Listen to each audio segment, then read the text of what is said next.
Every night, after the world went to sleep, Ray would slip into his small apartment studio. Just him, his guitar, and a voice no one had heard. By day, he stocked shelves in silence. By night, he burned. He wasn't chasing fame. He didn't post clips or ask for likes. He just played, wrote, rewrote, whispered songs to the walls.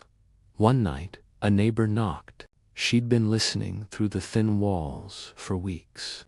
"I don't mean to intrude," she said, "but your music kept me going." Ray blinked, then smiled. It was never about being seen. It was about being felt.